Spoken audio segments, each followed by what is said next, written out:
Assalamualaikum warahmatullahi ta'ala wabarakatuh.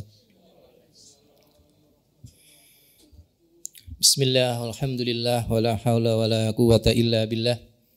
Ashhadu an la ilaha illallah wa ashhadu anna Muhammad Rasulullah la nabiyya ba'dah.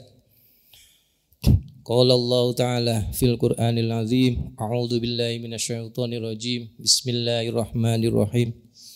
Ya ayyuhalladzina amanu taqullaha haqqa tuqatih wa la tamutunna illa wa antum muslimun. Wa qala Allah ta'ala fi ayatin akhar. Ya ayyuhalladzina amanu kutiba alaikumus syamu kama kutiba alal ladzina min qablikum la'allakum tattaqun. Wa qala Rasulullah sallallahu alaihi wasallam ittaqullaha haitsuma kunta wa atbi'is sayyi'atal hasanata wa khaliqin nasa bi khuluqin hasanin. Amma ba'd.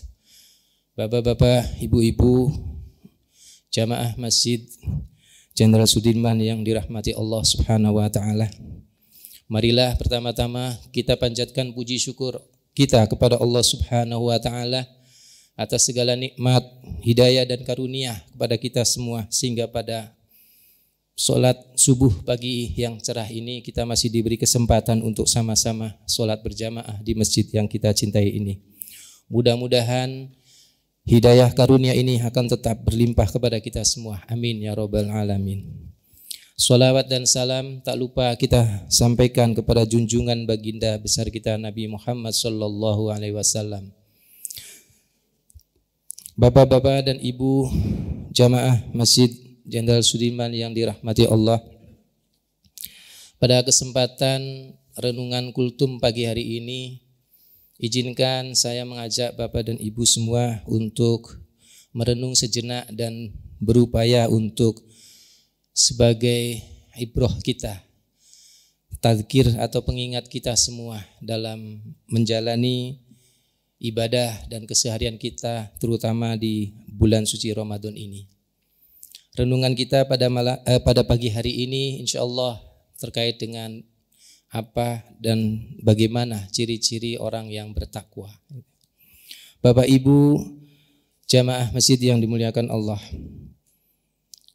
Dalam surat Al-Baqarah 1-5 sering kita baca dan sudah mungkin hafal kita semua. Namun di dalam ayat 1-5 surat Al-Baqarah tersebut sudah jelas disebutkan bagaimana siapa dan bagaimana ciri-ciri orang yang bertakwa itu.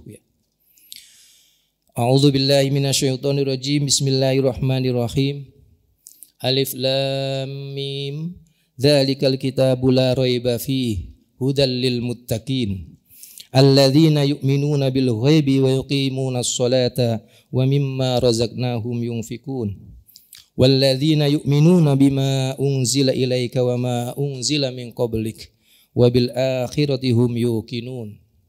Ulaika ala hudam mir rabbihim wa ulaika humul muflihun.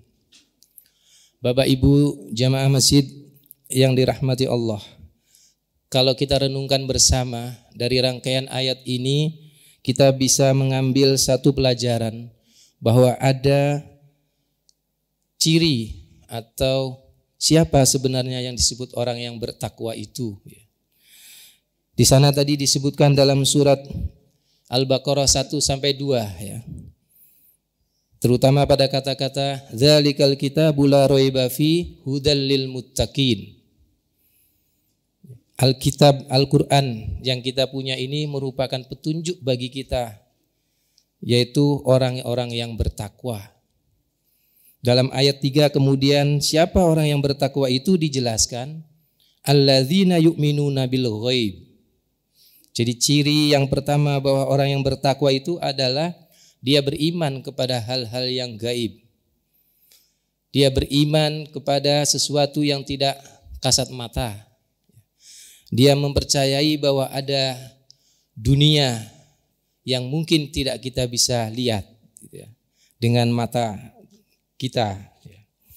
Kemudian yang kedua disebut juga wa yuqimunas shalah. Orang yang bertakwa itu adalah yang melaksanakan sholat, terutama sholat wajib 5 kali dalam sehari. Apalagi ditambah dengan sholat-sholat sunnah. Termasuk pada bulan suci Ramadan ini ada sholat taraweh, sholat witir. Kalau kita bisa melaksanakan itu semua dengan penuh pemaknaan, itulah yang disebut kita bertakwa. Wa mimma razaqnahum yunfikun. Yang ketiga adalah orang yang mau menginfakkan harta yang dia miliki. Bisa sedekah, terutama lagi yang wajib adalah zakat. Kemudian dalam ayat 4 kita juga bisa membaca ciri orang yang bertakwa ada 2 di dalam ayat itu. Yakni disebut dengan walladzina yu'minuna bima unzila ilaika wa ma unzila min qablik. Yakni orang yang beriman kepada kitab-kitab Allah. Bukan hanya mempercayai Al-Quran sebagai kitab Allah, tapi kitab-kitab yang sebelumnya juga kita percaya bahwa ada Rasul, ada Nabi yang punya dan diberikan kitab oleh Allah. Dan itu kita harus percaya. Wabil akhirati hum yuqinun. Termasuk juga kita mempercayai adanya akhirat nanti, dunia setelah dunia ini. Dan itu harus kita percaya betul bahwa ada kehidupan setelah dunia ini. Ulaika ala hudam mir rabbihim wa ulaika humul muflihun. Ayat kelima dari surat Al-Baqarah tadi sebagai penutup agar kita termasuk orang-orang yang mendapat petunjuk ataupun hidayah dan juga kita beruntung. Oleh karena itu kalau kita renungkan bersama dalam surat Al-Baqarah ayat 1 sampai 5 tadi minimal ada 5 ciri orang bertakwa. Pertama, dia beriman kepada hal yang gaib, melaksanakan sholat, berinfak atau berzakat, beriman kepada kitabullah dan juga hari akhir atau akhirat nanti. Yang itu kalau kita refleksikan lebih jauh sebenarnya adalah termasuk dari rukun Islam dan rukun iman. Rukun Islam umpamanya ada sholat di sana, ada zakat. Rukun iman ada percaya kepada hal yang gaib, percaya kepada kitabullah dan juga hari akhir. Oleh karena itu Bapak Ibu jamaah masjid yang dimuliakan Allah, mungkin kita juga bisa merefleksikan yang lain dalam ayat-ayat yang lain, bahwa ada juga disebutkan di dalam Al-Quran berbagai ciri-ciri orang yang bertakwa untuk menegaskan apa yang sudah disebutkan dalam surat Al-Baqarah tadi. Termasuk umpamanya masih di dalam surat Al-Baqarah ayat 183. Di sana disebutkan dan hari ini kita menjalankan perintah ayat ini. Ya ayyuhalladzina amanu kutiba alaikumusyamu kama kutiba alal ladzina min qablikum la'allakum tattaqun. Mengapa akhir ayat ini disebut sebagai atau harapan kita melaksanakan puasa itu adalah menjadi pribadi-pribadi yang bertakwa. La'allakum tattaqun. Jadi menjalankan puasa menjadi ciri orang yang bertakwa. Karena puasa di situ akan diuji berbagai keimanan kita, berbagai keikhlasan dan ketulusan kita di dalam menjalankan ibadah. Bahkan sampai-sampai ada hadis menyatakan bahwa ibadah puasa ini bahwa Tuhan yang akan langsung, Allah yang akan langsung memberikan pahalanya. Wa ana azabih katanya. Dikarenakan puasa bukan hanya sekedar imsakul akli wasyarab. Puasa bukan hanya sekedar menahan makan dan minum lapar dan dahaga. Tetapi puasa juga termasuk latihan bagi kita di dalam kerohanian kita, menjaga mulut kita, menjaga tangan kita, kaki kita dan lain sebagainya. Oleh karena itu ada banyak penjelasan mengenai kenapa la'allakum tattaqun bagi orang yang berpuasa itu. Karena dengan puasa kita ditempa untuk menjadi pribadi-pribadi yang bertakwa sesuai dengan arti dari takwa itu sendiri. Mungkin kita sering dengar bahwa takwa sering diartikan imtisalul awamir wajtinabun nawahi, bahwa orang yang bertakwa itu adalah orang yang menjalankan perintah dan menjauhi larangan-larangan Allah Subhanahu wa taala. Namun kalau kita refleksikan lebih jauh arti kata dari takwa ini dalam bahasa Arab umpamanya, takwa itu ada kata turunannya berasal dari kata ittaqo yattaqi atau juga waqoyaki wikoyah. Ittaqo yattaqi itu artinya adalah orang mau mencari perlindungan diri. Orang yang bisa melakukan perlindungan terhadap dirinya sendiri. Kita contohkan umpamanya dari rumah kita datang ke masjid dengan memakai sandal. Sandal itu kita pakai karena kita tahu dengan memakai sandal kita akan melindungi diri kita dari bahaya di jalan. Entah karena jalan yang rusak atau ada duri atau apapun sehingga nanti membahayakan kaki kita. Jadi kita memakai sandal untuk melindungi diri kita. Itulah arti ittaqoyat taqi. Jadi orang yang bertakwa itu artinya adalah orang yang mau melindungi dirinya dari hal-hal yang buruk dan membahayakan dirinya. Oleh karena itu kenapa takwa kemudian diartikan imtisalul awamir wajtinabun nawahi. Karena kita dengan takwa kepada Allah, bukan kita takut dalam pengertian takut dalam bahasa Indonesia yang berarti kita harus menjauh. Tetapi takut di sini dalam artian kita takut mendapatkan murka dan azab Allah. Sehingga itu yang kita lakukan untuk menjadi pribadi yang bertakwa. Waqoyaki wikoyah juga turunan kata dari takwa yang lain yang berarti bisa melindungi bahkan kemandirian atau keberdayaan. Makanya seringkali bisa diartikan bahwa orang yang bertakwa itu adalah orang yang berdaya, orang yang mandiri, baik secara ekonomi, secara spiritual ataupun yang lainnya. Yang jelas bahwa orang yang bertakwa adalah orang yang punya kemandirian di dalam menjalani hidup dan sebagainya. Arti lain dari waqoyaki wikoyah juga adalah prestasi. Oleh karena itu orang yang bertakwa sebenarnya adalah orang yang punya prestasi. Prestasi di bidang apapun termasuk prestasi dalam bidang ibadah kita dan lain sebagainya. Bapak Ibu yang dirahmati Allah, dalam surat Ali Imran ayat 78 juga disebutkan salah satu ciri orang bertakwa itu adalah menepati janji.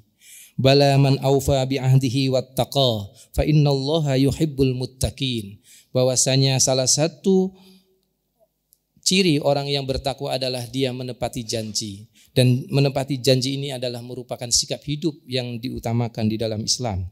Masih dalam surat Ali Imran di ayat 134 juga disebutkan bahwa salah satu ciri orang bertakwa adalah rajin bersedekah, apalagi zakat dia laksanakan. Oleh karena itu dalam keadaan susah maupun senang dia akan selalu untuk bisa berusaha, bisa berinfak, bersedekah dan juga mengeluarkan zakat. Alladzina yunfikuna fis sarra'i wad-dharra wal kadhiminal ghaidha wal 'afina 'anil nas wallahu yuhibbul muhsinin. Ayat ini memang ada 3 pesan di dalamnya, yaitu orang yang mau berinfak dalam keadaan susah maupun senang, dalam keadaan dia tidak punya maupun dia berada. Wal kadhiminal ghaidha, dan dia tidak memelihara dirinya dari sesuatu yang termasuk kategori perbuatan-perbuatan buruk. Wal 'afina 'anil nas, dia juga mau memaafkan. Wallahu yuhibbul muhsinin. Oleh karena itu disebut di akhir ayat ini dengan orang-orang yang melaksanakan kebaikan-kebaikan. Bapak Ibu jamaah masjid yang dimuliakan Allah, sebagai penutup renungan kita tentang takwa ini, maka mungkin takwa dari sekian maknanya yang ada memang menyangkut hubungan manusia dengan Tuhan, tetapi implikasi takwa sebenarnya bersifat kemanusiaan. Apabila orang itu bertakwa kepada Tuhan, maka implikasinya sebenarnya adalah dia mampu bersikap adil terhadap sesama manusia. Sikap takwa akan menyelamatkan seseorang diri dari kekerdilan jiwa, karena dengan takwa seseorang akan bisa menjaga dirinya dari perbuatan-perbuatan yang menjatuhkan martabat kemanusiaannya. Salah satu takwa itu menjadi dasar dari hubungan antara laki-laki dan perempuan dalam membentuk keluarga. Itu juga merupakan penekanan di dalam ayat-ayat Al-Quran. Hal ini sebagaimana disebutkan di dalam surat An-Nisa ayat 1. Ya ayyuhan nasu taqu rabbakumul ladzi khalaqakum min nafsin wahidah wa khalaqa minha zawjaha wa batsa minhuma rijalan katsiran wa nisaa wattaqullaha alladzi tasaaluna bihi wal arham innallaha kana 'alaikum raqibah. Di dalam ayat ini takwa dipakai sebagai dasar persamaan hak antara laki-laki dan perempuan dalam hubungan keluarga. Karena itu laki-laki dan perempuan diciptakan dari jiwa yang sama, min nafsi wahidah. Disinilah takwa menjadi dasar kemanusiaan. Takwa juga menjadi atau menyatakan seluruh nilai-nilai kemanusiaan. Dalam sejarah umpamanya kita bisa melihat ada bangsa, yaitu bangsa Yahudi, pernah mengklaim dirinya sebagai bangsa yang kinasih atau pilihan Tuhan. Sekarang pun juga masih ada saja bangsa-bangsa yang merasa dirinya lebih unggul atau tinggi di atas bangsa-bangsa yang lain, hanya karena warna kulit, ras ataupun juga keturunan. Klaim seperti ini ditiadakan oleh Al-Quran seperti yang dinyatakan dalam Al-Hujarat ayat 13. Inna akramakum indallahi atqakum. Ayat ini menjadi penegasan bahwa persamaan manusia bukan perbedaan manusia bukan karena warna kulit dan sebagainya, tetapi adalah ketakwaannya. Itu yang akan dinilai oleh Tuhan, atau martabat manusia, kehormatan manusia itu adalah pada takwanya. Di sinilah Al-Quran meletakkan kriteria bagi kemuliaan seseorang itu adalah takwanya, bukan yang lainnya. Inilah kriteria yang paling objektif yang menjadi dasar hubungan antar bangsa, ras, suku, individu dan juga di tengah kita masyarakat. Oleh karena itu, kriteria tersebut akan menjadikan hidup kita lebih dinamis karena setiap orang akan berlomba-lomba dalam melakukan kebaikan. Fastabiqul khairat. Mungkin inilah renungan yang bisa kita renungkan bersama. Mudah-mudahan walaupun sedikit ini bisa bermanfaat bagi kita semua dalam rangka meningkatkan ketakwaan kita kepada Allah Subhanahu wa taala. Kurang dan lebihnya mohon maaf, semoga bermanfaat. Akhirul kalam, wallahu muwaffiq ila aqwamit thoriq. Wassalamualaikum warahmatullahi wabarakatuh.